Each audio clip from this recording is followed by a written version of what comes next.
السلام علیکم۔ ناول چیل کنارے کنکر، قسط نمبر 11۔ نہال وہاں موجود نہیں تھا، تاہم میکال نے پہلی بار ان لوگوں کے ساتھ بیٹھ کر ناشتے سے پورا انصاف کیا تھا۔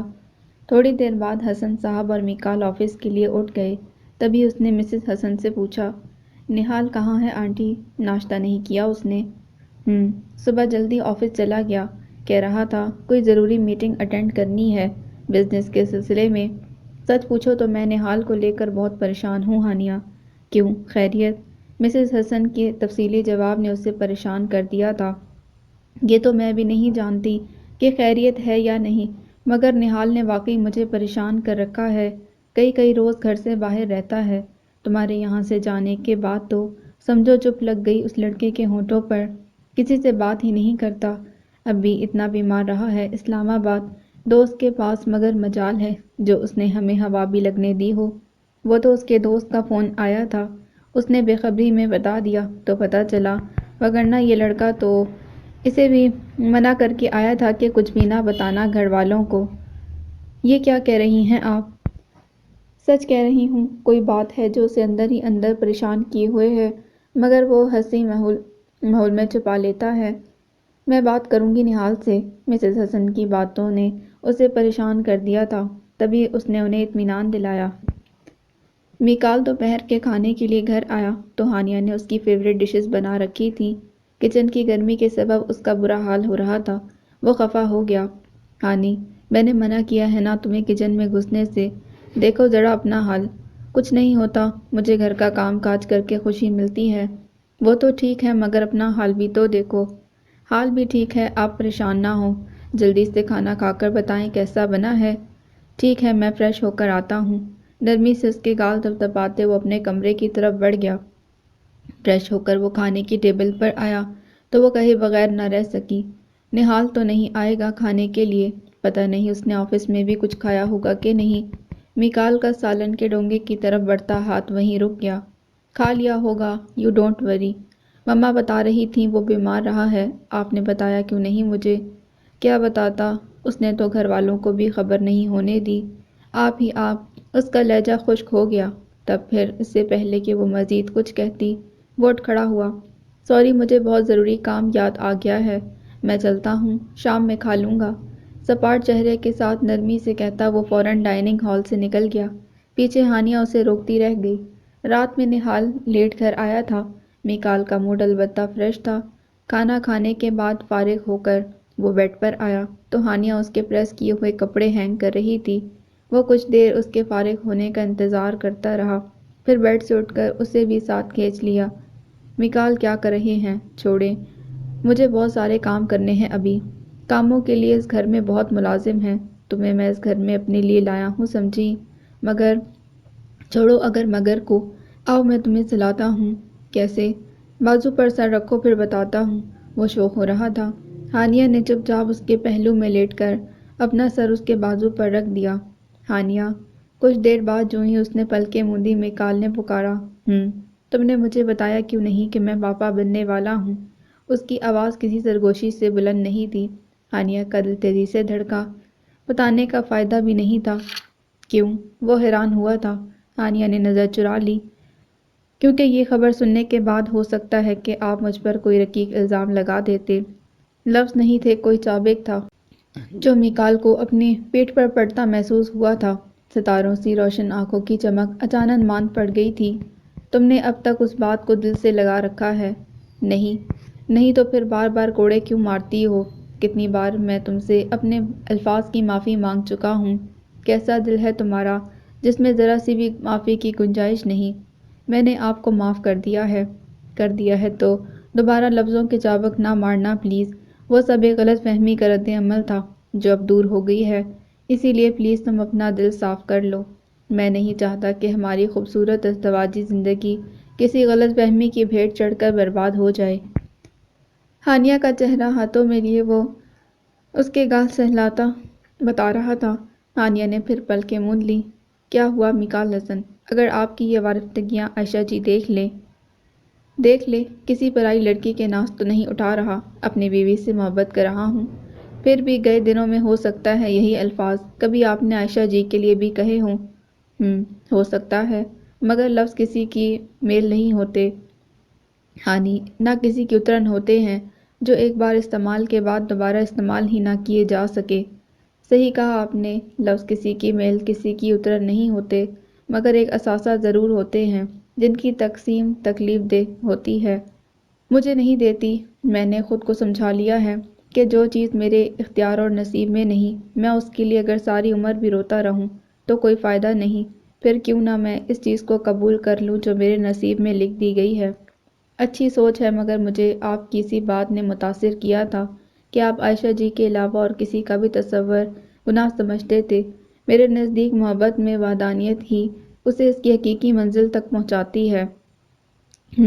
مگر کچھ لوگ حالات اور تقدیر کے سامنے بے بس ہو جاتے ہیں، جیسے میں ہو گیا ہوں تمہاری بددعا کے سامنے۔ سنجیدگی سے کہتے وہ مسکرایا۔ ہانیہ کے لبوں پر بھی مسکراہٹ دوڑ گئی۔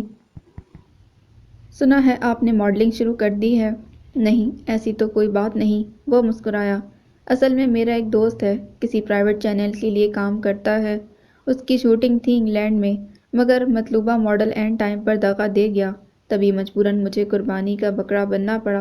اچھی ماڈلنگ کر لیتے ہیں آپ۔ نوازش۔ لب دبا کر مسکراتے اس نے ہانیہ کو خود سے قریب کیا تھا اور ہاتھ بڑھا کر لائٹ آف کر دی۔ تقریباً 1.5 گھنٹے کے بعد جب وہ سو گیا تو ہانیہ نے آہستہ سے خود کو اس کی گرفت سے نکالا اور بیڈ سے اتر آئی۔ مڑ کر ایک نظر اطمینان سے سوئی ہوئی کال پر ڈالنے کے بعد اس نے اپنے پیچھے کمرے کا دروازہ بند کیا اور سیڑھیاں اتر آئی۔ ٹک ٹک ٹک۔ کمپیوٹر آف کر کے وہ بھی سونے کی تیاری کر رہا تھا کہ دروازے پر ہونے والی دستک نے اسے چونکا دیا۔ رات کے 12:30 ہو رہے تھے۔ اس وقت کسی کو اس کی یاد آ سکتی تھی۔ اپنے آپ سے الجھتے اس نے تیسری دستک کے جواب میں بامشکل اٹھ کر دروازہ کھولا۔ ہانیہ، تم؟ دروازے پر کھڑی ہانیہ کو دیکھ کر وہ حیران ہی تو رہ گیا تھا۔ میں؟ کیوں نہیں آ سکتی کیا؟ نہیں، میں نے ایسا تو نہیں کہا۔ اوکے، چلو آؤ میرے ساتھ۔ بنا کوئی سوال جواب کیے اس نے بازو سے پکڑ کر اسے باہر گھسیٹ لیا۔ ہانیہ، کیا کر رہی ہو اتنی رات کو؟ کسی کی آنکھ کھل گئی تو کیا سوچے گا؟ کچھ نہیں سوچے گا، تم بیٹھو یہاں۔ اپنے پرانے انداز میں واپس لوٹتے اس نے لاؤنج میں لا کر اسے اپنے مقابل صوفے پر دھکیلا۔ سارا دن تم گھر سے غائب رہتے ہو، کھانے پینے پر بھی توجہ نہیں۔ مجھ سے تو ویسے ہی دشمنی ہو گئی ہے تمہاری۔ آنٹی بتا رہی تھی بیمار بھی رہے ہو تم، شاید اسی لیے میرے بھائی کی شادی میں بھی شریک نہیں ہو سکے۔ کیا میں پوچھ سکتی ہوں نہال کہ تم ایسا کیوں کر رہے ہو؟ کیا کر رہا ہوں؟ بیماری اب کسی سے پوچھ کر تو نہیں آتی۔ وہ مسکرایا تو ہانیہ چڑھ گئی۔ پتہ ہے مجھے بیماری بتا کر نہیں آتی، لیکن بیماری میں اگر انسان اپنوں کو اپنی تکلیف کا بتا دے تو میرے خیال میں اس کا ایمان متاثر نہیں ہوتا۔ کیا فائدہ ایویں کسی کو پریشان کرنے کا؟ تم تو ویسے بھی جنگ کی شہزادی بنی رہتی ہو، کس کے پاس بیٹھ کر دکھ رہوں اپنا؟ دکھ؟ اور تمہیں؟ کیوں، میں انسان نہیں، مجھے دکھ نہیں ہو سکتے؟ نہیں، کیونکہ تم انسان ہونے کے ساتھ ساتھ خود بہت بڑی آفت ہو۔ اس بار ہانیہ کے الفاظ پر وہ کھل کر ہنسا تھا۔ اور تم خود کیا ہو بندریا؟ ہر وقت بیچارے میرے بھائی کو پریشان کیے رکھتی ہو۔ نہال، ہر وقت اپنے بھائی کی سائیڈ مت لیا کرو، تمہارا بھائی اتنا بھی اچھا نہیں۔ اتنا بھی اچھا نہ ہوتا تو تم پلٹ کر یہاں واپس کیوں آتی؟ اب وہ اس کا مذاق اڑا رہا تھا۔ ہانیہ نے مسکراتے اس کے کندھے پر مک کر رسید کیا۔ وہ تو اس نے میری جان بچائی تھی، اسی لیے ترس آ گیا۔ دل کی بیمانی کو ترس کا نام نہ دو، وہ اس کا دوست تھا، شاید اسی لیے اس کے دل کی بات جان گیا تھا۔ ہانیہ نے بے ساختہ نظر چرائی تھی، تبھی وہ بولا، تم بھیا کے ساتھ خوش ہو نا ہانی؟ کوئی شک نہیں، کوئی شک نہیں، یوں ہی دل کی تسلی کے لیے پوچھ رہا تھا، وگرنہ تمہارے دل کا حال تو تمہاری آنکھوں سے دکھائی دے رہا ہے۔ جی نہیں، اب ایسی بھی کوئی بات نہیں، ایسی ہی بات ہے۔ ہانیہ کے شرمانے پر وہ بے ساختہ مسکرایا۔ ایک دوست اپنے دوست سے دل کی بات نہیں چھپا سکتا، اور میں تو یہ بات کب سے جانتا ہوں کہ تم میکال بھیا سے پیار کرتی ہو۔ بس رہنے دو، اتنے بڑے جادوگر بھی نہیں ہو تم۔ اتنا ہی بڑا جادوگر ہوں میں، تمہیں خبر نہیں ہے۔ اچھا چھوڑو، یہ بتاؤ آنٹی کو کیوں پریشان کر رہے ہو تم؟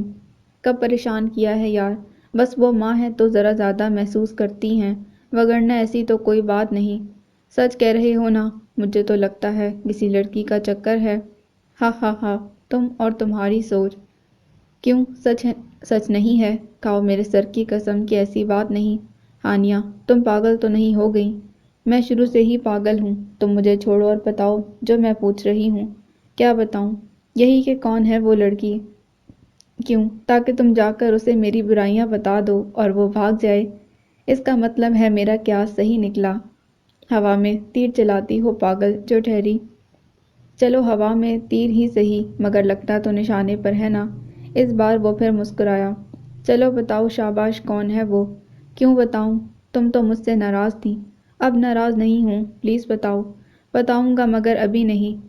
ابھی تم اٹھو اور اپنے کمرے میں جاؤ، یوں ہی کوئی جاگ جائے گا تو مسئلہ ہو جائے گا۔ نہال، تم مجھ سے بھاگ کیوں رہے ہو؟ تم سے نہیں بھاگ سکتا پاگل، بے فکر رہو۔ چلو اب اٹھو، شاباش۔ اس بار اس نے اس کا ہاتھ پکڑ کر اسے کھڑا کیا اور پھر سیڑھیاں چڑھ کر اسے اس کے بیڈ روم کے سامنے پہنچا کر پلٹ گیا۔ ہانیہ بدل سی کمرے میں واپس آئی تو میکال نے جلدی سے آنکھیں بند کر لیں۔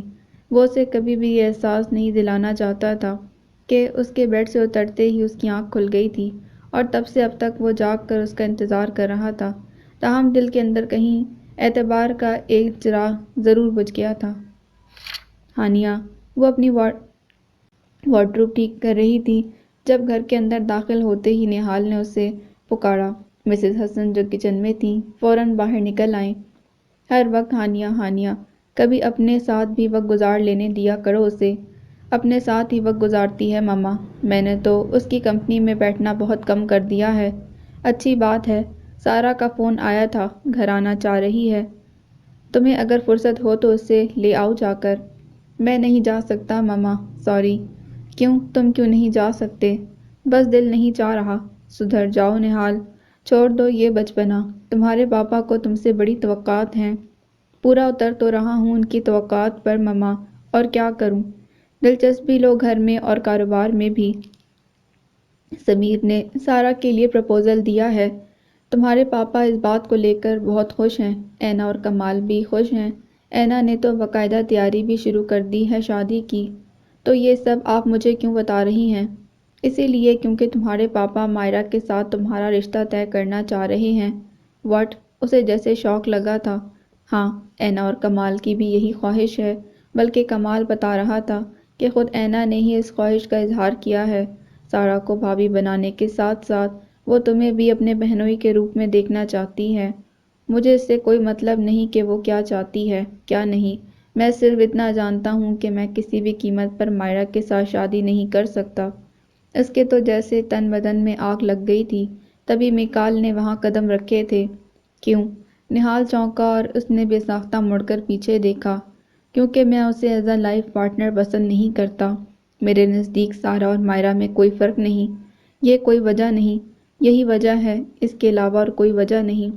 میکال سے نظریں چراتا وہ وہاں ٹھہرا نہیں تھا، وہ اسے دیکھ کر رہ گیا۔ میری تو سمجھ میں نہیں آ رہا کہ آخر اس لڑکے کو ہو کیا گیا ہے، ہر بات میں ضد کرنے لگا ہے۔ مسز حسن اب پریشانی سے میکال کی طرف دیکھ رہی تھی۔ وہ کوٹ صوفے پر پھینکتے خود بھی وہیں ٹک گیا تھا۔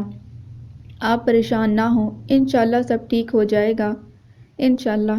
تم سناؤ، تمہارا ہنی مون ٹرپ فائنل ہو گیا؟ جی ماما، میں نے ٹکٹ کے لیے اپلائی کر دیا ہے، انشاءاللہ 2-4 روز میں تیاری کر لیں گے۔ چلو اچھی بات ہے، میں چاہتی ہوں تم اور ہانیہ ایک دوسرے کو اچھی طرح سے سمجھ لو۔ انشاءاللہ ایسا ہی ہوگا ماما، آپ فکر نہ کریں۔ وہ مسکرایا تو جواب میں مسز حسن نے اسے ڈھیر ساری دعائیں دے ڈالیں۔ ٹھیک 3 روز کے بعد وہ اور ہانیہ اپنے ہنی مون ٹرپ کے لیے پیرس چلے آئے، اور یہی وہ لمحہ تھا جب دونوں کو ایک دوسرے کو سمجھنے کا موقع ملا تھا۔ دونوں نے ایک دوسرے کے دل میں اپنے لیے تاج محل تعمیر کیے تھے۔ ہانیہ کی زندگی میں وہ واحد دور تھا جو اس نے بے حد انجوائے کیا تھا۔ میکال کے لیے وہ جیسے کانچ کی گڑیا تھی، اور اس کی ہر خوشی کا خیال رکھنا جیسے اس پر فرض تھا۔ صبح آنکھ کھلتے ہی سب سے پہلے وہ ہانیہ کو دیکھتا۔ انہی دنوں میں اس نے جانا تھا کہ ہانیہ بھی اس سے بے پناہ محبت کرتی ہے۔ اس شام وہ دونوں ایفل ٹاور کی رونقیں دیکھنے کے لیے نکلے تھے، مگر واپسی پر تیز بارش نے ان کے لیے مشکلات پیدا کر دیں۔ ہانیہ تھکن سے چور ہوٹل میں اپنے کمرے میں واپس آئی تو اس کے دانت بج رہے تھے۔ میکال نے اپنے کپڑے تبدیل کرنے کے بعد فوراً اس کے کپڑے بھی تبدیل کروائے، مگر ہانیہ کی ٹھنڈ کسی طور کم ہونے کا نام نہ لے رہی تھی۔ میکال کو اس پر بے حد ترس آیا۔ چلو تم لیٹ جاؤ۔ اس کا بھی مزید آؤٹنگ کا پروگرام تھا مگر ہانیہ کا حال دیکھنے کے بعد اس نے اپنا ارادہ ملتوی کر دیا۔ وہ بستر میں گھسی تو میکال نے اچھی طرح سے کمل اس کے اوپر سیٹ کر دیا، مگر کافی دیر گزرنے کے بعد بھی وہ کپکپا رہی تھی۔ تب مجبوراً اسے بھی ساتھ لیٹنا پڑا۔ کمبل میں گھس کر اپنے پاؤں سے اس کے پاؤں رگڑتے اس نے اسے راحت پہنچانے کی کوشش کی۔ ہانیہ جی خوش ہو نا؟ کوئی شکوہ کوئی شکایت نہیں؟ اب تو چھوڑ کر نہیں جاؤ گی نا؟ سوچوں گی، شرارتی انداز میں مسکراتے ہوئے اس نے اسے چھیڑا تھا۔ جواب میں میکال نے اسے خود میں سمو لیا۔ جان لے لوں گا اگر ایسا کچھ سوچا بھی تو، اور اگر آپ نے بے وفائی کی تو تم میری جان لے لینا۔ دل تو پہلے ہی قبضے میں کیا ہوا ہے۔ غلط، آپ کا دل تو عائشہ جی کے پاس ہے۔ نہیں ہانی، ایسی بات نہیں ہے۔ یہ ٹھیک ہے کہ میں نے عائشہ سے محبت کی ہے، مگر وہ محبت صرف ایک وقت کے لیے محدود تھی۔ تمہاری بد دعا کے بعد اس محبت نے اپنا روپ بدل لیا۔ اب تو آنکھ کھولتے ہی تمہارا چہرہ نظر نہ آئے تو جان پر بن جاتی ہے۔ یہی ڈر رہتا ہے کہ کہیں کسی بات پر ناراض ہو کر چھوڑ نہ جاؤ۔ اس کے دونوں ہاتھوں میں لے کر وہ کہہ رہا تھا، اور ہانیہ کے اندر جیسے سکون اتر رہا تھا۔ سچ کہتا ہوں ہانیہ، میں نہیں جانتا کہ مجھے کیا ہو گیا ہے۔ جس لڑکی سے زبردستی نکاح پر میں نے حشر اٹھا دیا تھا، اب اسی لڑکی میں مجھے عائشہ کا چہرہ نظر آتا ہے۔ وہ سارے خواب جو میں نے اس لڑکی کی رفاقت سے جوڑ رکھے تھے، ان خوابوں کی تعبیر تمہاری رفاقت دے رہی ہے۔ زندگی میں پہلی بار میں خود کو بہت پرفیکٹ محسوس کر رہا ہوں۔ اتنی لمبی نہ چھوڑیں، میرے ہاتھ درد کرنے لگے ہیں لپیٹتے لپیٹتے۔ تمہیں میرے جذبے جھوٹ لگ رہے ہیں۔ پونی بیڈ پر ٹکاتے اس نے ہانیہ کو گھور کر دیکھا تو وہ مسکرا دی۔ اگلے ہفتے ان کی پیرس سے واپسی ہو گئی۔ حسن صاحب اور مسز حسن نے سمیر کی خواہش پر اپنی بیٹی سارہ کا رشتہ اس سے طے کر دیا تھا، تاہم نہال اب بھی اڑیل گھوڑے کی طرح اپنی ضد پر اڑا ہوا تھا، جس کی وجہ سے وہ دونوں ہی بہت پریشان تھے۔ روز بروز اس کی صحت بھی گرتی جا رہی تھی۔ ادھر مائرہ کا حال برا تھا۔ پہلے میکال نے اسے ٹھکرا کر اس کی عزت نفس کو مجروح کیا، اور اب نہال اسے ٹھکرا کر اس کی بے عزتی کر رہا تھا۔ گلی لکڑی کی مانند وہ اندر ہی اندر سے سلگ اٹھی تھی، تاہم زبان سے اس نے کچھ بھی کہنا مناسب نہیں سمجھا۔ وہ اور سارہ صرف ایک ہفتے کے لیے گھر آئی تھی اور پھر چلی گئیں۔ زندگی پھر سے اپنے معمول پر آ گئی تھی۔ ہانیہ کو ہر طرف صرف میکال ہی میکال دکھائی دیتا تھا، اور اس کے سارے کام اپنے ہاتھ سے کر کے خوشی محسوس ہوتی۔ رات گئے وہ دونوں جاگتے اور بچے کے متعلق مختلف پلان بناتے رہتے۔ اکثر آفس سے واپسی کے بعد وہ اسے گھمانے لے جاتا، کبھی دونوں شاپنگ پر چلے جاتے۔ نہال کی ذات کہیں بہت پیچھے رہ گئی تھی۔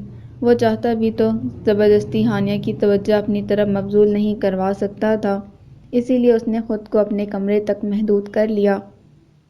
اگلے 3 ماہ اسی طرح گزر گئے تھے۔ سارہ اور مائرہ کے فائنل ایگزامز بھی ہو چکے تھے، لہٰذا دونوں ہاسٹل سے گھر آ گئیں۔ اس روز بارش ہو رہی تھی۔ سنڈے کی چھٹی کے باعث میکال گھر پر ہی تھا اور اپنے رت جگے کی نیند پوری کر رہا تھا۔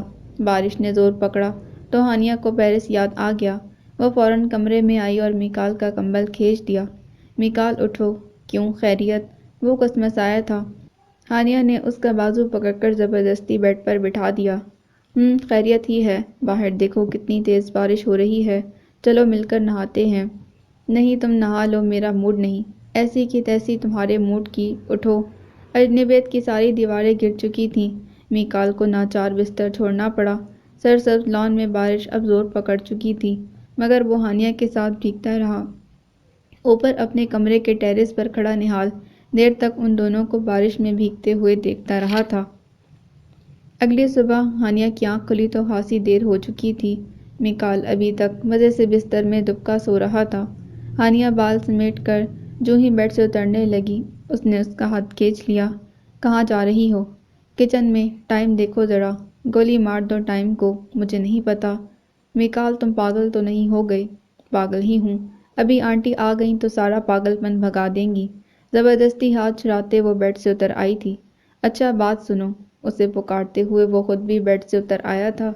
پھر وارڈروب کھول کر اس میں سے گرے کلر کا شلوار سوٹ نکالا جو عائشہ نے اسے گفٹ کیا تھا، اور اسے بے حد عزیز تھا، تاہم اب تک اس نے وہ سوٹ استعمال نہیں کیا تھا۔ یہ لو پلیز، اسے پریس کر دو، بہت امپورٹنٹ میٹنگ ہے آج۔ سمجھو پاپا کی نظر میں تمہارے شوہر نامدار کے سرخ رو ہونے کا بہت سنہری چانس ہے، میں تب تک بات لے لوں۔ اس نے اپنا ڈریس اس کے ہاتھ میں پکڑا دیا۔ ہانیہ نے بال کیچر میں کرتے استری کا سوئچ آن کر دیا، جلدی جلدی ہاتھ چلاتے ہوئے۔ ابھی اس نے شلوار پریس کی تھی کہ مائرہ دروازے پر دستک دے کر اندر چلی آئی۔ ہانیہ بھابی، آپ کو آنٹی بلا رہی ہیں۔ ہادیہ آپی کا فون آیا ہے، ایمرجنسی ہے۔ اچھا، میں یہ شرٹ پریس کر لوں پھر آتی ہوں۔ شرٹ آ کر پریس کر لیجیے گا، وہ ہولڈ پر ہیں۔ رکے لہجے میں کہہ کر وہ کمرے سے نکل گئی تھی۔ ہانیہ نے استری اسٹینڈ پر کھڑی کی اور کمرے سے نکل آئی۔ مائرہ نے جیسے ہی اسے کمرے سے نکلتے دیکھا، لپک کر اندر گئی اور اسٹینڈ پر کھڑی استری اٹھا کر شرٹ پر رکھ دی۔ میکال بات لے کر نکلا تو شرٹ سے دھواں نکل رہا تھا۔ تبھی مائرہ بھی دوبارہ کمرے میں آئی۔ او میرے خدایا، یہ کیا ہوا؟ ہانیہ بھابی کہاں ہیں؟ لپک کر شرٹ اٹھاتے ہوئے اس نے میکال کو دیکھا جو ساکت کھڑا تھا۔ اوہو، یاد آیا، وہ تو نہال کو ناشتہ کروا رہی ہیں، مگر یہ شرٹ تو پریس کر جاتی۔ شرٹ میں ہوئے سوراخ کو تعصب بھری نگاہوں سے دیکھتے اس نے پھر میکال کو دیکھا جس کا چہرہ ضبط کی شدت سے سرخ ہو رہا تھا۔ ہانیہ کمرے میں آئی تو مائرہ کے ہاتھ میں جلی ہوئی شرٹ دیکھ کر دنگ رہ گئی۔ یہ کیا ہوا؟ ہونا کیا ہے، جل گئی ہے شرٹ۔ افسوس ہے بھابی، عجلت میں آپ کو یہ بھی یاد نہیں رہا کہ استری اسٹینڈ پر ہی کھڑی کر جاتی۔ میں نے تو اسٹینڈ پر ہی کھڑی کی تھی۔ مائرہ کے ہاتھ سے شرٹ لیتے اس نے پریشان نگاہوں سے میکال کی طرف دیکھا جس کی آنکھیں اور چہرہ ضبط کی شدت سے سرخ ہو رہا تھا۔ اٹس اوکے، میں کوئی دوسرا سوٹ پہن لوں گا، تم ٹینشن نہ لو۔ نرمی سے ہانیہ کے گال تھپتھپاتے وہ کمرے سے نکل گیا۔ مائرہ جل بھن کر رہ گئی، جبکہ ہانیہ کا شوق کم ہونے میں ہی نہیں آ رہا تھا۔ میکال کی چپ اور ہانیہ کی شرمندگی ختم ہونے میں چند دن لگے تھے۔ اس روز موسم پھر بے حد حسین تھا۔ سنڈے کی چھٹی کے باعث میکال دیر تک پڑا سوتا رہا۔ بارش شروع ہوئی تو ہانیہ اسے اٹھانے کے لیے آ گئی، مگر اس بار وہ ٹس سے مس نہ ہوا۔ تب اسے زور کا مکر رسید کر کے وہ نیچے آ گئی۔ نہال لان میں بیٹھا تھا، وہ اسی طرح چلی آئی۔ میکال کی آنکھ کھلی تو کمرے میں اچھی خاصی ٹھنڈ تھی۔ وہ ابھی اٹھ رہا تھا کہ مائرہ گرما گرم پکوڑے اور چٹنی لے کر کمرے میں آئی۔ یہ لیں میکال بھائی، پکوڑے۔ اتنا پیارا موسم ہو رہا ہے اور آپ سو رہے ہیں۔ پیارے موسم میں ہی سونے کا مزہ آتا ہے۔ خیر ہانیہ کہاں ہے؟ ہانیہ بھابی تو نیچے نہال بھائی کے ساتھ بارش انجوائے کر رہی ہیں۔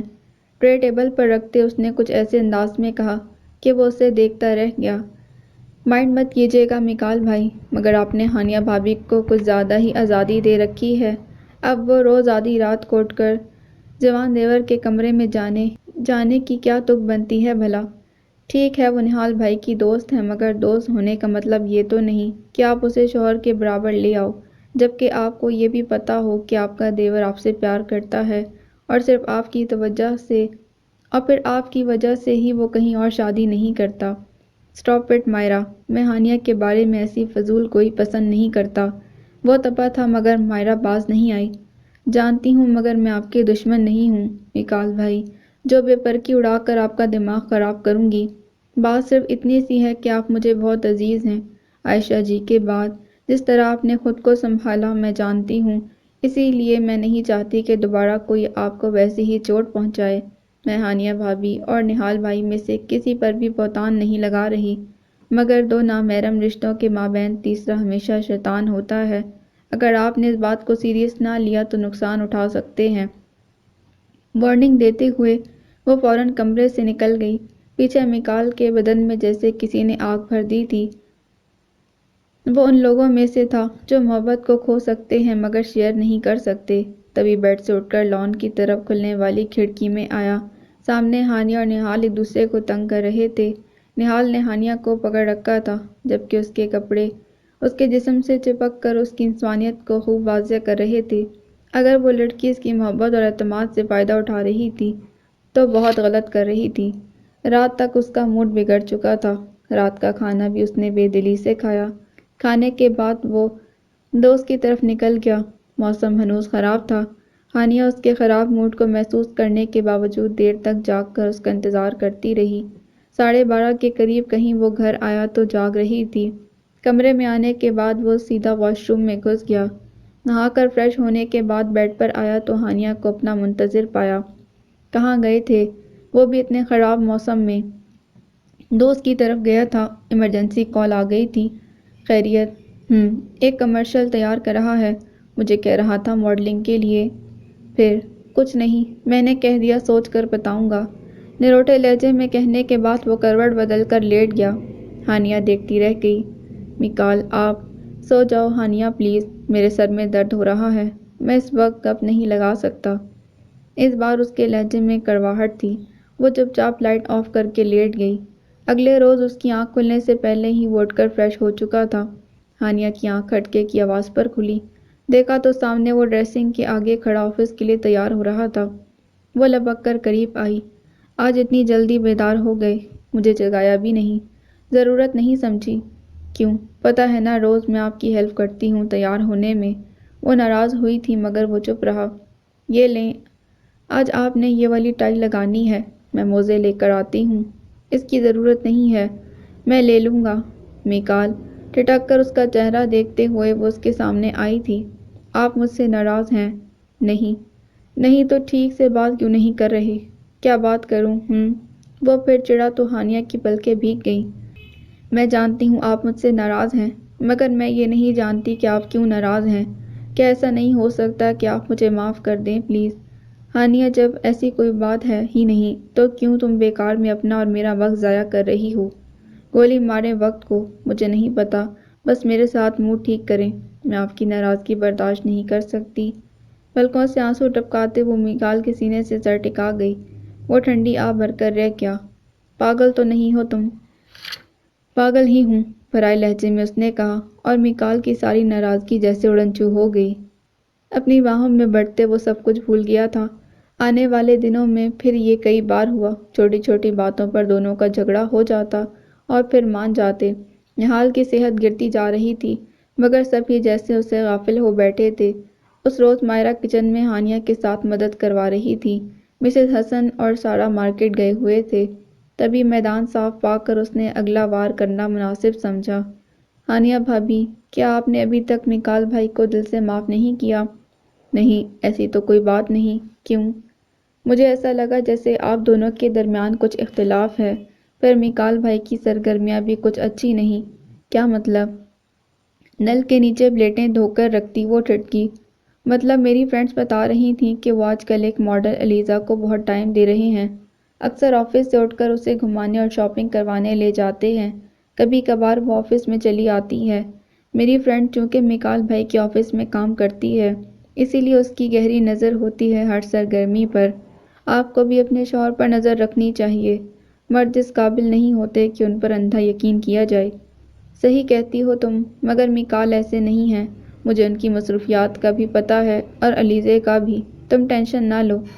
قطعی حتمی انداز میں کہتے اس نے مائرہ کو تو مایوس کر دیا تھا مگر اس کے اپنے اندر بے چینی بڑھ گئی تھی۔ میکال اس رات بہت دیر سے گھر واپس آیا تھا۔ ہانیہ رخ موڑے بے نیاز بنی سوئی رہی۔ اگلے روز مائرہ کے اصرار پر مائرہ کے ساتھ ہی وہ مارکیٹ آئی تھی اور اتفاق سے جس ریسٹورنٹ میں وہ کھانے کے لیے آئی، میکال ماڈل علیزہ کے ساتھ وہیں پہلے سے موجود تھا۔ مائرہ نے اس کی توجہ اس طرف مبذول کروائی۔ ہانیہ کو لگا جیسے اس کے قدم من من کے ہو گئے ہوں۔ صبح اس نے کہا تھا کہ آج سارا دن وہ بہت مصروف رہے گا، سر کھجانے کا بھی ٹائم نہیں ہوگا، مگر وہ مصروفیات کیا تھیں یہ اسے اب پتہ چلا۔ اس رات پھر میکال کی گھر واپسی بہت لیٹ ہوئی تھی۔ ہانیہ کا دل جل کر راکھ ہو رہا تھا، اسے نہ نیند آ رہی تھی نہ قرار۔ میکال بھی چپ چاپ سو گیا تھا، اسے جیسے ہانیہ کے جلدی سو جانے سے کوئی فرق ہی نہیں پڑ رہا تھا۔ صبح بھی اٹھتے ہی آفس بھاگنے کی کرتا، جانے وہ ایسا کیوں کر رہا تھا؟ سوچ سوچ کر ہانیہ کی شریانیں پھٹنے لگی تھیں۔ اگلے روز میکال کے آفس جانے کے بعد وہ نہال کے کمرے میں آئی۔ مقصد اس کی لائبریری سے اپنی پسند کی کچھ کتابیں لینا تھا اور وہ یہی کر رہی تھی کہ جب کتابوں کے ریک کے درمیان ایک کتاب میں اس کی نظر کچھ نفیس کاغذات پر جا پڑی۔ فطری تجسس کے ہاتھوں مجبور ہو کر اس نے کتاب سے وہ کاغذات باہر نکالے تھے جن کے اوپر بڑے حروف میں شوکت خانم میموریل ہسپتال کا نام درج تھا۔ اس کے ہاتھ جیسے کپکپا اٹھے۔ تیزی سے نظریں نچلے حرف پر دوڑائیں تو جیسے وجود ہوا میں معلق ہو گیا۔ بر وقت وہ اگر قریب پڑی کرسی کو تھام نہ لیتی تو اس کا گر جانا یقینی تھا۔ پاپا! ظاہر حویلی کی دہلیز پار کر رہا تھا جب اس کی ننھی کلی کی صدا نے اس کے قدم جیسے زمین سے باندھ کر رکھ دیے تھے۔ قطعی شاکڈ انداز میں وہ پلٹا جب وہ ننھی کلی دوڑتے اس کے کشادہ سینے سے آ لگی۔ ظاہر کو لگا جیسے وہ پتھر کا ہو کر رہ گیا ہو۔ آپ میرے پاپا ہیں نا؟ اگلے ہی پل وہ اس کے سینے سے سر اٹھائے پوچھ رہی تھی۔ ظاہر کا سر آپ ہی آپ اس بات میں ہل گیا جبکہ اس کی آنکھوں کے گوشے بھی نم ہو گئے تھے۔ بچی اس کے اقرار پر بے حد خوش ہوئی تھی، پھر بنا کچھ کہے دوڑ کر اپنے بھائی کو بھی بلا لائی۔ چاند دیکھو ہمارے پاپا مل گئے، میں نے کہا تھا نا یہی ہمارے پاپا ہیں۔ خوشی سے بے حال ہو کر وہ اپنے بھائی کو بتا رہی تھی مگر وہ ٹکر ٹکر ظاہر کی طرف دیکھتے اس کے قریب آنے سے ہچکچا رہا تھا۔ تب ظاہر نے ہاتھ بڑھا کر دونوں کو اپنے بازو میں سمیٹ لیا۔ اس کا دل اس لمحے جیسے پھٹنے کو تیار تھا۔ آپ کو کیسے پتہ چلا کہ میں ہی آپ کا پاپا ہوں گڑیا؟ بچوں کو خوب چومنے کے بعد جب اس کا دل معمول پر آیا تو اس نے بیٹی سے پوچھا۔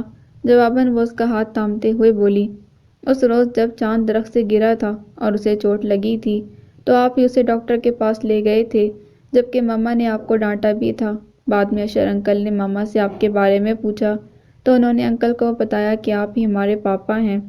ماما کو اپنے غصے میں یاد ہی نہیں رہا کہ میں بھی پاس کھڑی ہوں ورنہ شاید وہ یہ بات کبھی نہ کرتی۔ ماما بالکل بھی اچھی نہیں ہے پاپا، وہ ہمیں آپ سے دور کرنا چاہتی ہیں۔ بچی نے ساری بات صاف صاف بتا دی تھی۔ ظاہر کا دل جیسے سینے میں مچل اٹھا۔ نہیں، اب ماما ایسا کچھ نہیں کر سکے گی گڑیا۔ اللہ کے سوا دنیا کی کوئی طاقت آپ کو آپ کے پاپا سے دور نہیں کر سکتی۔ چلو میرے ساتھ۔ کہاں؟ پاپا کے گھر، جہاں آپ کو بہت زیادہ پیار کرنے والی آپ کی دادو ہیں، دادا ہیں اور بھی بہت لوگ ہیں۔ اور ماما کو ابھی ہم کچھ نہیں بتائیں گے۔ تائیدی انداز میں اس نے بچوں کی طرف دیکھا تھا۔ اس کی بیٹی نے فوراً اس بات میں سر ہلا دیا، تاہم اس کا بیٹا اب بھی خاموش تھا۔ کیا ہوا چاند؟ کیا تم پاپا کے ساتھ جانا نہیں چاہتے؟ نہیں، میں ماما کو پریشان نہیں کرنا چاہتا۔ تو ٹھیک ہے، پھر میں پاپا کے ساتھ جا رہی ہوں۔ رہو یہی ماما کے چمچے بن کر، جن کے پاس ہمارے ساتھ گزارنے کے لیے تھوڑا سا بھی ٹائم نہیں۔ گڑیا اس کی پوری سائٹ لے رہی تھی۔ چاند تھوڑی دیر کی کشمکش کے بعد راضی ہو گیا۔ ثانیہ اشر حسین کے ساتھ شہر سے واپس لوٹی تو تھکن سے برا حال تھا۔ خود اشر بھی بہت زیادہ تھک چکا تھا، تبھی فریش ہو کر فوراً سونے چلا گیا۔ ثانیہ فریش ہو کر آئی تو چودرانی عشاء کی نماز پڑھ رہی تھیں۔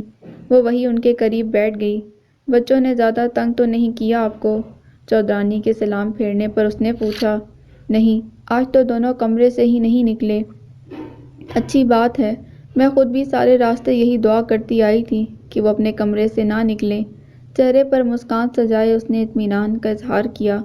گھر مل گیا شہر میں؟ جی دادو، بہت اچھا گھر مل گیا ہے۔ آفس بھی قریب ہے اور بچوں کا اسکول بھی۔ اب بچوں کے ساتھ مجھے اور اشر کو بھی کوئی مسئلہ نہیں ہوگا آنے جانے میں۔ چلو اچھی بات ہے۔ ویسے اشر میاں کے کیا ارادے ہیں؟ میرا مطلب ہے بنا نکاح کے وہ تمہارے ساتھ تمہارے گھر میں کیسے رہے گا؟ کم آن دادو، جس ملک سے میں آئی ہوں وہاں ایسی چھوٹی چھوٹی باتیں کوئی اہمیت نہیں رکھتی۔ ویسے بھی میں اور اشر بہت جلد نکاح کرنے والے ہیں۔ تنک کر کہتی وہ فوراً اٹھ گئی تھی۔ کچن میں کھانا تیار کر رکھا تھا۔ کھانے کی ٹرے اٹھا کر وہ بچوں کے کمرے میں آئی تو وہاں کوئی نہیں تھا۔ ثانیہ کا دل زور سے دھڑک اٹھا۔ چاند، گڑیا! بد آواز ہو کر وہ واش روم کی طرف بھاگی مگر وہ وہاں بھی نہیں تھے۔ ثانیہ کو لگا جیسے کسی نے اس کا دل مٹھی میں جکڑ لیا ہو۔ کیا ہوا ثانیہ؟ چودرانی اس کی پکار پر کمرے میں جاتے جاتے رک گئی تھیں۔ ثانیہ لپک کر ان کے قریب آئی۔ دادو، چاند اور گڑیا کمرے میں نہیں۔ اس کے چہرے پر ہوائیاں اڑ رہی تھیں۔ کیا یہ کیسے ہو سکتا ہے؟ وہ بھی پریشان ہو گئی تھیں، تبھی لپک کر بچوں کے کمرے کی طرف گئیں مگر واقعی وہ دونوں کمرے میں نہیں تھے۔ کہاں جا سکتے ہیں یہ دونوں؟ میں جانتی ہوں وہ کہاں گئے ہوں گے۔ سلگتی نگاہوں سے آنسو پوچھتے وہ مڑی اور پھر شال لے کر نیچے چلی آئی۔ کہاں جا رہی ہو اس وقت؟ ابھی آتی ہوں دادو، آپ پریشان نہ ہوں۔ مختصراً کہتی وہ فوراً حویلی سے نکل گئی تھی۔ گاڑی پاس تھی۔ ظاہر کے گاؤں پہنچنے میں اسے زیادہ ٹائم نہیں لگا۔ ظاہر بچوں کے ساتھ کھلے آسمان تلے چھت پر لیٹا انہیں کہانی سنا رہا تھا۔ دونوں بچے یہاں آ کر بے حد خوش تھے۔ کہانی سنتے سنتے کب ان کی آنکھ لگ گئی، ظاہر کو پتہ ہی نہیں چلا۔ دستک کی آواز پر وہ چونکا، پھر آہستہ سے اپنا بازو چاند کے سر کے نیچے سے نکالتے سیڑھیاں اتر گیا۔ کون؟ دروازے کی کنڈی کو ہاتھ لگاتے اس نے پوچھنا ضروری سمجھا۔ دروازہ کھولو۔ باہر سے دھاڑتی ہوئی آواز بلا شبہ ثانیہ باز ہی کی تھی۔ 3 دن وہ اس 1 میٹر کی چھوٹی سی کوٹری میں قید بنا کچھ کھائے پیے سسکتی رہی تھی۔ کبھی انسانوں کی چیخیں، کبھی کتوں کے بھونکنے کی آوازوں اور کبھی ٹارچر کی ہولناک آوازوں نے ہر پل اس کا چین برباد کیے رکھا تھا۔ 3 دن کے بعد اسے 1 میٹر کی ایک چھوٹی سی تنگ اور تاریک کوٹری سے باہر نکال لیا گیا۔ آنکھوں پر بندھی پٹی کے ساتھ وہ ایک بڑے سے صاف ستھرے ہال میں لائی گئی، جہاں اس کے ساتھ ایک اور مسلمان عورت بھی تھی۔ اس کے ہاتھ بھی بندھے ہوئے تھے۔ کئی فوجی اہلکار اسلحہ تانے اس کے ارد گرد کھڑے تھے۔ ان دونوں کو بندھے ہاتھوں کے ساتھ ایک دوسرے کے پہلو میں بٹھا دیا گیا۔ تبھی اس نے پھر ایاد عبدالہادی کو دیکھا۔ بلیک یونیفارم میں ملبوس، دمکتی رنگت اور نقوش کے ساتھ وہ شخص نظر لگ جانے کی حد تک خوبصورت تھا۔ ان دونوں کو حکم دیا گیا تھا کہ وہ فوجی افسران کے پوچھے جانے والے تمام سوالوں کے جواب روانی سے دیں گی۔ اگر انہوں نے کسی قسم کے جھوٹ یا لڑکھڑاہٹ کا مظاہرہ کیا تو فوراً ان کے وجود میں آہنی گولیاں اتار دی جائیں گی۔ حورین کا سارا بدن جیسے برف میں تبدیل ہو گیا۔ وہ شہادت کی موت کی متمنی تھی، مگر اس نے کبھی بھی یہ نہیں چاہا تھا کہ وہ غیر مسلموں کے مابین مرے۔ موت کے بعد اپنی لاش کی بے حرمتی کا تصور اس کے رونگٹے کھڑے کر دیتا تھا۔ تبھی وہ بے چین ہوئی تھی۔ اس کے برابر بیٹھی لڑکی خاصی بے خوف دکھائی دے رہی تھی۔ اسی سے سوالات کا سلسلہ شروع کیا گیا۔ بتاؤ، کس دہشت گرد تنظیم سے تعلق ہے تمہارا؟ کسی سے نہیں، سوائے اللہ اور اس کے پیارے رسول محمد صلی اللہ علیہ وآلہ وسلم کے علاوہ میرا کسی سے کوئی تعلق نہیں۔ بہت ٹھہر کر مدھم لہجے میں اس نے جواب دیا، مگر اس کا جواب مکمل ہوتے ہی ایک گولی اس کے پیٹ میں اتار دی گئی۔ وہ کرا رہی تھی جبکہ حورین عبدالسمیع کی چیخ نکل گئی۔ کیا یہی سب اس کے ساتھ ہونے والا تھا؟ بتاؤ، کس تنظیم کے لیے کام کرتی ہو تم؟ ایک مرتبہ پھر دھاڑ کر پوچھا گیا، اور ایک مرتبہ پھر نورانی چہرے والی اس پاکیزہ سی لڑکی نے بند ہوتی آنکھوں کے ساتھ بہت ہی تحمل سے جواب دیا، اللہ کے لیے۔ دھش! جواب مکمل ہوتے ہی ایک اور گولی اس کے وجود میں داغ دی گئی۔ حورین کے حلق سے فلک شگاف چیخ نکلی اور وہ ہوش و حواس سے بیگانہ ہو گئی۔ اگلے روز شام میں اسے ہوش آیا تو وہ بدتر حال میں زمین پر بے ہوش پڑی تھی۔ چھوٹے سے کمرے میں جلتی مدھم سی لائٹ نے اس کی آنکھیں چندیا دی تھیں۔ وہ بھی اٹھنے کی کوشش کر رہی تھی جب ایاد اس کمرے میں چلا آیا۔ شراب کے نشے میں دھت وہ آنکھیں پھاڑے اسے ہی دیکھ رہا تھا۔ ایسے کیا دیکھ رہی ہو؟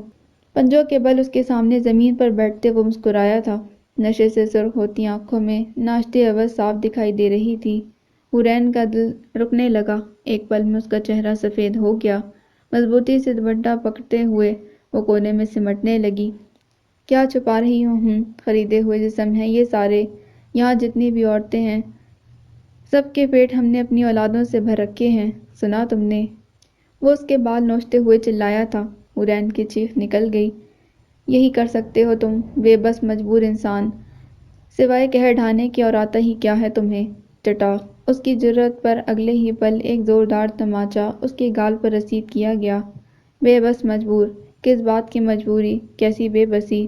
منافق ہو گئے ہو تم لوگ، خود ایک دوسرے کے دشمن ہو تم۔ امریکی ظالم نہیں ہیں، مگر تم لوگوں کے کرتوت ہمیں تم پر خدائی کرنے کے لیے مجبور کرتے ہیں۔ چند ٹکوں کے لیے کچھ بھی کر سکتے ہو تم، کچھ بھی۔ کوئی ایمان نہیں تمہارے اندر، اتحاد پسند متعصب لوگ ہو تم، صرف اپنا مفاد چاہنے والے۔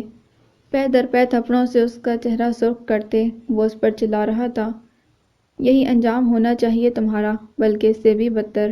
ہمت ہے تو بلاؤ کسی غمخوار کو کہ وہ تمہاری مدد کرے، پکارو اپنے خدا کو کہ وہ تمہیں ہمارے چنگل سے نکال لے۔ نشے کی شدت نے اس کی مت مار رکھی تھی۔ حورین کی چیخیں بلند ہو گئیں۔ اللہ! قطعی بے بسی کے عالم میں سر اٹھاتے بلند آواز سے اس نے اپنے اللہ کو پکارا تھا۔ ایاد کو بے حد لطف آیا۔ کم آن اور پکارو، کہو اپنے خدا سے کہ وہ تمہاری مدد کرے، بھیجے ہم پر عذاب اور نکال لے تم لوگوں کو یہاں سے، چلو شاباش پکارو۔ جیب سے تیز دھاری چاقو نکال کر حورین کے بازو پر بڑا سا کٹ لگاتے وہ مزید ہنسا تھا۔ حورین کی جان جیسے لبوں پر آ گئی تھی۔ بازو پر لگے کٹ نے حورین کو تڑپا کر رکھ دیا تھا، مگر اس نے ضبط کا دامن ہاتھ سے نہیں چھوڑا۔ ایاد عبدالہادی اسے تکلیف پہنچانے کے بعد اب ہنس رہا تھا، جیسے اس کے زخموں سے لطف اٹھا رہا ہو۔ ہا ہا ہا، بہت ترس آ رہا ہے مجھے تم پر۔ چٹکی جتنی لڑکی ہو تو، اور عزائم دیکھو۔ امریکہ کے خلاف آواز اٹھانا چاہتی تھی؟ کسے دکھانا چاہتی ہو ہماری اصلیت؟ چند کتابیں لکھ کر، اخبارات نکال کر تم نے سمجھ لیا کہ تم ساری دنیا کو ہمارے خلاف کھڑا کر دو گی۔ کس کو کھڑا کرو گی ہمارے خلاف؟ مسلم دنیا کو۔ امریکہ کے خلاف آواز اٹھانا چاہتی تھی؟ کسے دکھانا چاہتی ہو ہماری اصلیت؟ چند کتابیں لکھ کر، اخبارات نکال کر تم نے سمجھ لیا کہ تم ساری دنیا کو ہمارے خلاف کھڑا کر دو گی۔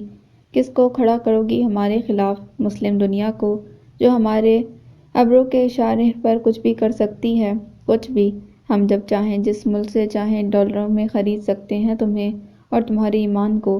کہاں چلا جاتا ہے اس وقت تمہارا خدا؟ بولو۔ وہ ہنس رہا تھا اور حورین کی آنکھوں سے نفرت کی چنگاریاں پھوٹ رہی تھیں۔ تبھی اس نے ہاتھ بڑھا کر حورین کا دوپٹہ کھینچ لیا تھا۔ پکارو اپنے خدا کو کہ تمہیں میرے ہاتھوں سے بچا لے۔ کہو اپنے غیور مسلمان بھائیوں کو کہ میرا سینہ گولیوں سے چھلنی کر دیں۔ وہ اس کا مذاق اڑا رہا تھا۔ حورین کے اندر جیسے کوئی آتش فشاں پھٹ پڑا۔ وہ بولی تو اس کے لہجے میں جیسے کسی شیر کی دھاڑ تھی۔ سارا خوف کہیں جا سویا تھا۔ بزدل ہو تم، ہم پر تشدد کر کے، اذیت دے کر، قتل کرنے کے سوا تم اور کر بھی کیا سکتے ہو؟ ہمارے مردوں کی داڑھیاں مونڈ کر، انہیں تشدد کا نشانہ بنا کر مار دینے کے سوا اور آتا ہی کیا ہے تمہیں؟ مگر ہمارے نزدیک یہ عبرت نہیں بلکہ سعادت اور خوش بختی کی موت ہے۔ ہمارا دین ایسی موت کو شہادت کا نام دیتا ہے۔ ایک مومن کی زندگی کا سب سے بڑا مقصد ہی یہی ہے کہ اسے شہادت کی موت نصیب ہو۔ میرا خدا ایسے ہی اپنے بندوں کو آزمائش کی بھیٹوں میں جلا کر کندن بناتا ہے اور انہیں منافقین سے علیحدہ فرما دیتا ہے۔ ہم مصائب سے ٹوٹنے والے نہیں۔ یہ تمہاری مذہبی روایات کہتی ہیں کہ جب حضرت عیسیٰ علیہ السلام کو پھانسی دی جانے لگی تو ان کے جانثار ساتھی عین موقع پر انہیں چھڑا کر فرار ہو گئے۔ پڑھو اپنی تاریخ کی کتابیں اور دیکھو کہ جب ارض فلسطین پر صلاح الدین ایوبی نے تمہارے بڑوں کو عبرت ناک شکست دی تو تمہارے بڑوں میں سے ایک نے اپنی بہن صلاح الدین ایوبی کے بھائی ملک العدل کو بطور رشوت پیش کر کے مسیحی دنیا کے لیے جان کی امان طلب کی۔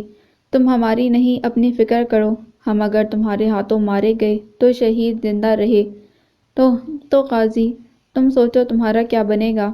لہو رنگ آنکھوں میں تیرتے آنسو نے ایاد عبدالہادی کو ٹھٹکا دیا تھا۔ مت اتنا گھمنڈ کرو اپنے ڈالروں پر، کیونکہ تمہارے ڈالروں کے عوض اپنی جنت کا سودا کرنے والے مسلمان تو ہو سکتے ہیں مگر اللہ کے بندے نہیں۔ وہ ہم نہیں ہیں جنہیں تم اپنے ڈالر کی کشش سے خرید سکو۔ سنا تم نے؟ وہ دھاڑی تھی تبھی ایاد کا بھاری تھپڑ اس کے رخسار پر پڑا۔ مارو اور مارو، کتنا ظلم کرو گے؟ کتنی نسلیں برباد کرو گے مسلمانوں کی؟ طاقت کے بلبوتے پر کب تک ہماری بے بسی کو کچلو گے تم؟ تم نہیں جانتے مگر میں جانتی ہوں کہ حاکم اعلیٰ صرف اللہ ہے۔ وہ چاہے تو سمندر کا سینہ کھول کر ایک پل میں تم سب کو غرق کر دے۔ اللہ کی طاقت کے سامنے تمہاری طاقت مری ہوئی چونٹی کے پر کے برابر بھی نہیں۔ یہ ظلم اور بربریت ہمیں ہمارے ایمان سے پھیر نہیں سکتی۔ وہ اور لوگ ہیں جن کے ایمان کا سودا تم اپنے ڈالروں سے کرتے ہو، بظاہر مسلمان، لیکن ان لوگوں کا آخرت میں کوئی حصہ نہیں۔ خود اپنی جانوں پر ظلم کرنے والے بدنصیب لوگ ہیں، پرلے درجے کے بدنصیب، جو یہ بھی نہیں جانتے کہ دنیا کی زندگی عارضی ہے۔ اس عارضی دنیا میں چند ہزار ڈالرز لے کر تمہاری وفاداری کا بھرم بھرنے کے بعد اپنے ہی کلمہ گو بھائیوں کو تمہارے سپرد کر کے وہ صرف خسارے کا سودا کر رہے ہیں، مگر تم جانتے ہو کہ تمہارے نزدیک ان کی حیثیت، ان کا مقام کیا ہے۔ ہڈی کھانے والے کتے سے بڑھ کر اہمیت نہیں دیتے تم انہیں۔ شراب کے نشے میں سرعام گالیاں نکالتے ہو، مگر وہ ہم نہیں ہیں۔ ہم وہ ہیں جو صحرا کی تپتی ریت میں کھڑے کنٹینرز میں آگ برساتے، سورج تلے محبوس ماہی بے آب کی طرح تڑپ تڑپ کر ایڑیاں رگڑ کر شہادت کی موت کو گلے لگا لیتے ہیں، مگر اپنا سر تمہارے سامنے نہیں جھکاتے۔ میں چاہوں تو انہیں پکار سکتی ہوں، کیونکہ ان میں اب بھی کوئی صلاح الدین ایوبی، کوئی محمد بن قاسم اور کوئی طارق ابن زیاد ہے۔ بہت قوت اور طاقت ہے اب بھی ان کے زخمی بازوؤں میں، مگر میں انہیں نہیں پکاروں گی، کیونکہ دنیا کے پل صراط پر اپنے زخم وجود کے ساتھ وہ اسلام کے محاذ پر کھڑے اللہ کے دشمنوں سے لڑ رہے ہیں۔ اس محاذ پر زیادہ ضرورت ہے ان کی۔ ہماری عزتوں اور جانوں کا خدا محافظ ہے۔ بولتے بولتے اس کا حلق خشک ہو گیا۔ ایاد عبدالہادی کے اندر جیسے آگ بھڑک اٹھی۔ یہ کیسا آئینہ تھا جو وہ اسے دکھا رہی تھی؟ یہ کیسا تماچا تھا جو دھان پان سی لڑکی اتنی بہادری سے اس کے منہ پر رسید کر رہی تھی؟ مارے غیظ و غضب کے وہ سلگ اٹھا تھا۔ اس رات اس نے حورین عبدالسمیع پر اتنا تشدد کیا تھا کہ کئی گھنٹوں تک وہ بیرک اس کی چیخوں سے گونجتی رہی تھی۔ اگلے 2 دن بعد اسے گوانتانامو بے منتقل کروا کر وہ خود قندھارا آ گیا تھا، جلتی تپتی ٹوٹی پھوٹی سڑکوں اور سنگلاخ پہاڑوں کے درمیان، جہاں قبائلی شمالی اتحاد والوں نے ڈالرز کے عوض انہیں اپنی مکمل جانثاری کا یقین دلاتے عرب اور مسلم دنیا کے تقریباً 30,000 طالبان کو مذاکرات کا دھوکہ دے کر ان کے چنگل میں پھنسا دیا تھا۔ اپنے قائدین کے حکم پر ہتھیار پھینک کر خود کو امریکی افواج کے حوالے کرنے والے ان 30,000 طالبان میں سے چند عرب طالبان کو شک تھا کہ ان کو مذاکرات کا ڈرامہ رچا کر محفوظ راستہ دینے کا وعدہ کرنے والے ان کے اپنے ضرور ان کے ساتھ دھوکہ کریں گے۔ شاید اسی لیے انہوں نے چھوٹے پستول اپنے پاس چھپا لیے تھے۔ پھر جس وقت ان کی بکتر بند گاڑیاں امریکی افواج کے سامنے رکیں اور انہیں ان کے سامنے زمین پر ہاتھ باندھ کر گھٹنوں کے بل بٹھایا گیا، عرب مجاہد خاموش نہ رہ سکے اور اعلان جنگ کر دیا۔ وہاں اس وقت طاقت اور جذبے کے ساتھ اسلحے کی بھی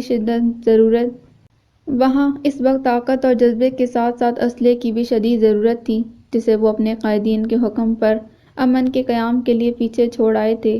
مگر ہمیشہ کی طرح ایک مرتبہ پھر ان کے ساتھ دھوکہ ہوا تھا۔ ایاد جانتا تھا کہ یہ وہ طالبان نہیں جنہوں نے اپنے ایمان گروی رکھ کر معصوم بے گناہ لوگوں کو خودکش حملوں اور بم دھماکوں میں لقمہ اجل بنا کر شہید کرنا اپنا نصب العین بنا رکھا ہے۔ طالبان کا نام بدنام کر کے جو ملکوں کے امن اور شہریوں کی جان اور مال کے لیے عذاب بنے ہوئے تھے، وہ جانتا تھا کہ بظاہر طالبان کہلوانے والے ان دہشت گردوں کا اسلام سے کوئی تعلق نہیں تھا، نہ ہی ہو سکتا تھا، کیونکہ جو طالبان ان کے ساتھ لڑ رہے تھے ان کی لڑائی کا صرف ایک ہی مقصد تھا: اسلام کا دفاع، اسلامی شریعت اور نظام کا قیام۔ اللہ اور اللہ کے پیارے رسول محمد صلی اللہ علیہ وآلہ وسلم کی خوشنودی انہیں غرض نہیں تھی کہ دنیا انہیں کیا سمجھتی ہے، انہیں کیا کوئی اور ان کے نام کو استعمال کر کے انہیں بدنام کر رہا ہے یا نہیں۔ انہیں اگر دھن تھی تو صرف یہی کہ اسلام کا دفاع کیسے کرنا ہے، اس مذہب کا دفاع جو ساری دنیا کے لیے امن، بھلائی اور رحمت کا مذہب تھا، جس کی تعلیمات سے فائدہ اٹھا کر خود اہل کتاب نہ صرف دوسرے خلائی سیاروں تک جا پہنچے تھے بلکہ سمندر کی گہرائیوں کا بھی پتہ چلا لیا تھا۔ وہ انہی سینوں کو گولیوں سے داغنا چاہتے تھے جن میں ایسی علم اور حکمت والی کتاب محفوظ تھی، کیونکہ دنیا میں اسلام کا بول بالا اور بالادستی انہیں کسی بھی قیمت پر قبول نہیں تھی۔ ادھر گوانتانامو بے جیل میں حورین نے انسانیت کا بدترین روپ دیکھا۔ بنا کسی قصور اور جرم کے اس کی عزت کے چادر کو داغدار کیا گیا۔ کئی گھنٹوں اس کے ہاتھ اوپر باندھ کر اس پر تشدد کیا گیا۔ ایک پل سے بھی پہلے مر جانے کی شدید خواہش کے باوجود اسے زندہ رہنے پر مجبور کیا گیا، اور یہیں اس نے سر جاوید ہمدانی کو دیکھا۔ تحفتاً امریکی فوج کو ملا، وہ شخص جو قوم کا معمار تھا، ان صلیب کے پرستاروں کے ہاتھوں کیسے ہر شب بدترین ظلم کی بھیٹ چڑھا تھا۔ کیا کیا نہیں دیکھا تھا اس نے وہاں، مگر سب کچھ دیکھ کر اور جان کر بھی اس کے لبوں پر قفل پڑ گئی۔ گوانتانامو بے اسے وہ تیسری رات تھی جب اسے پتہ چلا کہ اس رات دوران تشدد ایک اور پاکستانی کی موت ہو گئی تھی، اور وہ پاکستانی کوئی اور نہیں سر جاوید ہمدانی تھے، جن کے دل میں اپنی گمراہ قوم کے لیے ویسا ہی درد تھا جیسا اقبال کے دل میں تھا۔ بس فرق یہ تھا کہ وہ انگریز دور حکومت میں بھی اپنے جذبات پر سر کا خطاب پا گئے، اور وہ ایک مسلم ملک میں ایٹمی پاور کے حامل ملک میں پوری آزادی اور خود مختاری کے باوجود سب سے پہلے پاکستان کے نعرے کی بھیٹ چڑھ گئے۔ سر جاوید ہمدانی کے قتل کے بعد وہ اپنا دماغی توازن کھو بیٹھی تھی، تبھی صرف 3 ماہ کے بعد اسے وہاں سے دوبارہ کیوبا منتقل کر دیا تھا، کیوبا سے عراق اور عراق سے پھر افغانستان۔ اس دوران اس کی ضد کی چادر کو بار بار تار کیا گیا تھا۔ وہاں کتنی ہی مسلمان عورتیں تھیں جو شدت سے موت کی تمنا کرتی تھیں، اپنا سر دیواروں سے مار مار کر خود کو لہولہان کر لیتی تھیں، مگر مخملی بستروں پر سوائے ذمہ داروں کو برا خواب تک نہیں آتا تھا۔ کیا تاریخ میں اتنا حوصلہ تھا کہ وہ وقت کے سالاروں کا یہ جرم معاف کر دیتی؟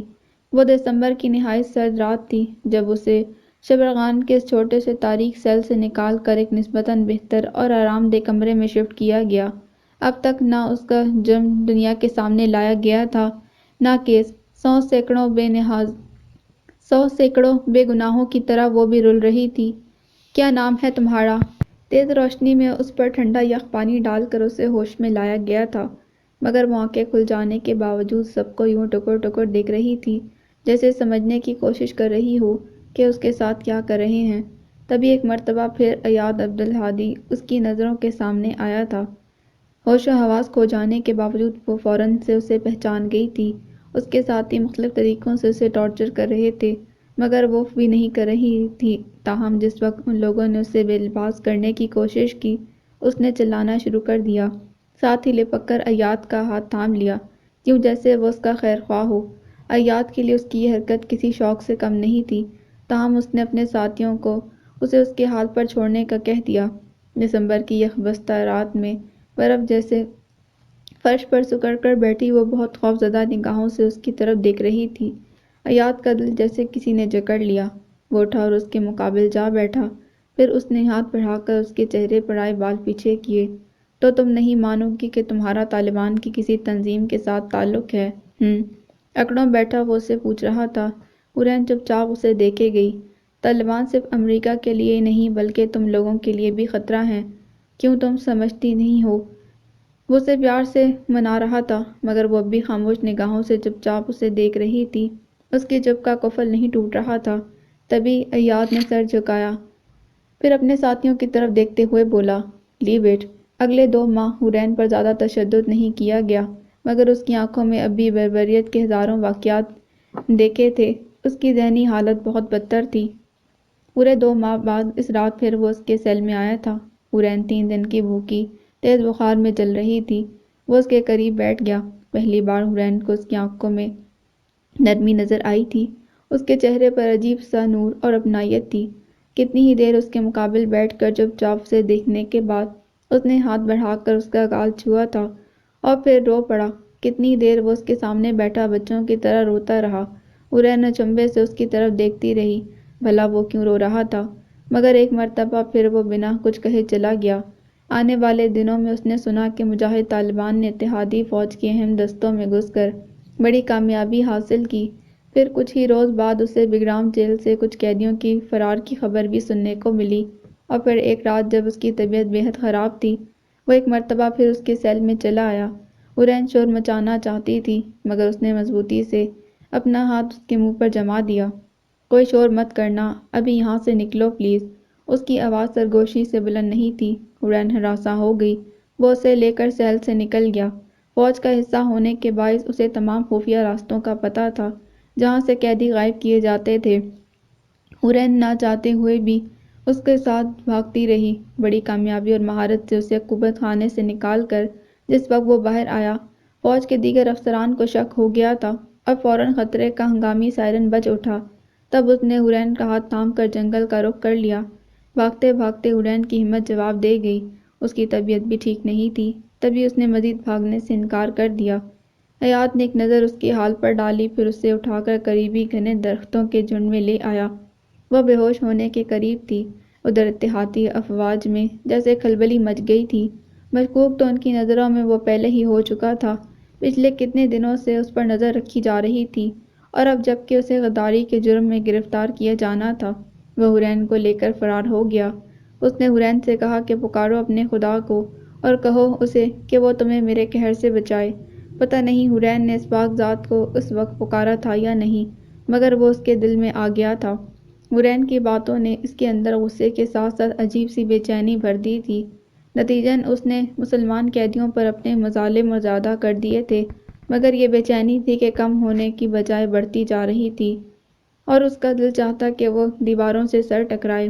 آخر وہ ایسی کیا چیز تھی کہ جس نے محصور قیدیوں کو ہر آسائش، ہر عیش و آرام سے بیگانہ کر کے کافروں کے ہاتھوں نہایت اذیت ناک موت خوشی خوشی قبول کرنے پر مجبور کر دیا تھا؟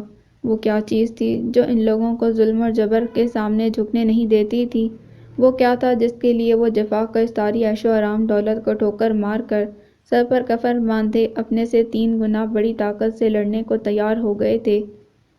اگر یہ بہادری تھی تو کس نے انہیں ودیعت کی تھی؟ اگر یہ بے خوفی تھی تو کیوں کر پیدا ہوئی تھی؟ جان تو کسی بھی مذہب سے تعلق رکھنے والے کو سب سے پیاری ہوتی ہے، پھر انہیں اپنی جانوں کی پرواہ کیوں نہیں تھی؟ سلگتی ریت اور تپتے پہاڑوں میں ایسا کیا تھا جو انہیں سر جھکانے سے روکتا تھا؟ وہ کیا چیز تھی جس نے مسلمانوں کے بلال رضی اللہ تعالیٰ عنہ کو تپتی ریت پر دہکتے کوئلوں سے اپنی کھال اتروا کر بھی اللہ ایک ہے کہنے سے باز نہیں رکھا؟ یہودی اور عیسائی نہایت بے رحمی سے اگر مٹانا چاہتے تھے تو صرف اسلام اور مسلمانوں کو آخر کیوں؟ بھاری رقم خرچ کر کے اگر خریدا جا رہا تھا تو صرف محمد عربی صلی اللہ علیہ وآلہ وسلم کے غلاموں کو آخر کیوں؟ مضحکہ خیز خاکے بنا کر اگر کسی قوم کے مذہبی جذبات کو ٹھیس پہنچائی جا رہی تھی تو صرف مسلمانوں کو آخر کیوں؟ دنیا کے ہر ملک، ہر حصے میں اگر قتل عام کر کے نسل کشی کی جا رہی تھی تو صرف مسلمانوں کی آخر کیوں؟ اگر مسلمان متعصب، تنگ نظر، دہشت گرد، انتہا پسند اور دنیا کے امن کے لیے خطرہ تھے تو پھر وہ مسلمان کون تھے جن کی پشت پناہی خود یہودی ادارے کر رہے تھے؟ وہ کون مسلمان تھے جو چہرے پر داڑھیاں رکھ کر، اسلامی نام رکھ کر سچے مسلمانوں کی صفوں میں منافقت سے گھس کر یہودی اداروں کی پناہ میں خود مسلمانوں کو تباہ کر رہے تھے؟ ملک کے عام معصوم شہریوں کا خون پانی کی طرح بہا رہے تھے، جن کے شر کو دیکھتے ہوئے دوسرے مذاہب کے لوگ مجبوراً اسلام اور مسلمانوں سے نفرت کرنے پر مجبور ہو گئے تھے، جن کے ایمان کی قیمت محض چند ڈالر تھی۔ ایک طرف وہ مسلمان تھے جن کے ایمان کی قیمت محض چند ڈالر تھی، اور ایک طرف وہ مسلمان تھے جنہوں نے بڑے بڑے محل، اربوں کی آسائشات کو ٹھوکر مار کر سنگلاخ پہاڑوں کو اپنا مسکن بنا لیا۔ آخر وہ کیسے مسلمان تھے جنہوں نے کربلا کی سرزمین پر آگ برساتے سورج تلے بنا ہتھیاروں کے اپنے دشمن سے جنگ لڑی اور بالآخر بھوک و پیاس کی شدت سے نڈھال ایک ایک کر کے جام شہادت نوش کر لیا، مگر باطل کے سامنے سر نہیں جھکایا؟ مسلمانوں کے آقا محمد صلی اللہ علیہ وآلہ وسلم جو خدا کے محبوب ہیں، جن کے لیے ساری کائنات تخلیق کی گئی، جنہیں ان کے مخالف قبائل نے دولت کے انبار لگانے، حکمرانی کرنے، حسین سے حسین عورت بطور تحفہ پیش کرنے کی پیشکش کر ڈالی تھی، مگر وہ ہر چیز کو ٹھوکر مار کر پورے 3 سال اپنے خاندان اور گھر والوں کے ساتھ شیب ابی طالب کی تنگ گھاٹی میں محصور فاقے کرتے رہے؟ کیوں؟ یہ سب سوچتے ان کا ذہن معاف ہونے لگا تھا۔ انہی دنوں اتحادی فوج نے ایک نیا کھیل شروع کیا۔ ہر طرح کی آسائش، اسلحہ اور طاقت ہونے کے باوجود سنگلاخ پہاڑوں کے بیٹے پوری طرح سے ان کے قابو نہیں آ رہے تھے، جبکہ وہ افغانستان کے بچے بچے کو کچل کر مار دینے کے لیے بے چین تھے۔ ان کا ٹارگٹ نہ طالبان تھے، نہ دہشت گرد، ٹارگٹ اگر کوئی تھا تو صرف اسلام۔ وہ جانتے تھے ان سنگلاخ پہاڑوں کے مکینوں کو ابدی نیند سلانے سے پہلے اگر انہوں نے تیل پر قبضہ کرنے کے لیے عراق پر حملہ کیا تو ان کی شامت آ جائے گی۔ اسی لیے ضروری تھا کہ جن مجاہدین پر ناٹ فار سیل کا لیبل لگا تھا انہیں بے دردی سے تڑپا تڑپا کر مار دیا جائے تاکہ ان کے مخالف کوئی مزاحمت نہ کر سکے، اور اس مقصد کے لیے جن ممالک نے ان سے اتحاد کیا وہ سب کے سب اسلام کے مخالف تھے، مسلمانوں کے دشمن۔ تبھی وہاں ڈالر کی جنگ شروع ہوئی تھی۔ ہٹلر نے آتشی اور الیکٹرانک بٹیوں میں زندہ انسانوں کو جلا کر راکھ کر دینے کا ایک انوکھا طریقہ ایجاد کیا تھا۔ وہ لوگ بھی عرب مجاہدین، طالبان اور ان کے حمایتیوں کو ایسے ہی بٹیوں میں جلا کر راکھ کر دینا چاہتے تھے۔ رائفلوں، گنوں سے مجاہدین کو مارنا اور صفحہ ہستی سے مٹا دینا بے حد مشکل اور دیرپا تھا۔ تبھی وہ 30,000 مجاہد جنہیں دھوکے سے محصور کر کے ان کے ساتھ ظلم اور جنگ کی گئی تھی، جو نہتے بھی ان کے سامنے سر جھکانے کی بجائے ان سے لڑ رہے تھے، بڑی مشکل سے انہیں پکڑنے کے بعد پانی میں کرنٹ چھوڑ کر لوہے کے بڑے بڑے کنٹینرز میں محبوس کر دیا گیا تھا۔ 40-50 افراد کی گنجائش والے کنٹینرز میں 500 افراد کو محبوس کرکے وہ کنٹینر صحرا کی تپتی ریت میں جلا دیے گئے تھے۔ یہ سب ایاد نے اپنی آنکھوں سے دیکھا تھا۔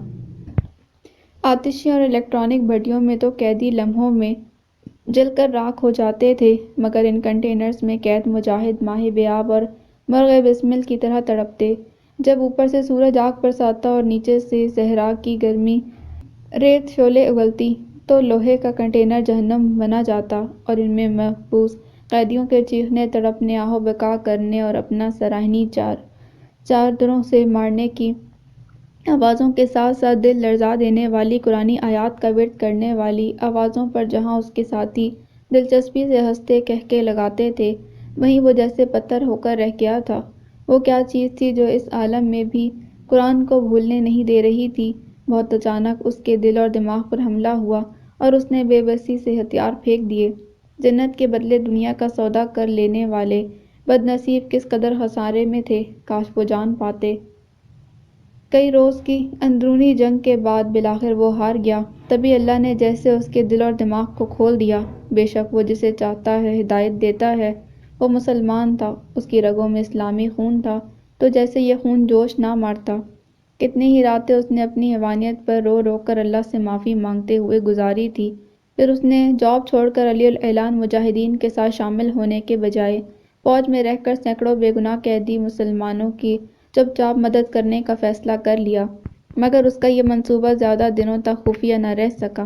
مسلمان قیدیوں کے ساتھ اس کے نرم برتاؤ نے دیگر افسران کو چوکنا کر دیا تھا، اور جب اسے لگا کہ اسے گرفتار کر لیا جائے گا، وہ حورین کو لے کر وہاں سے فرار ہو گیا۔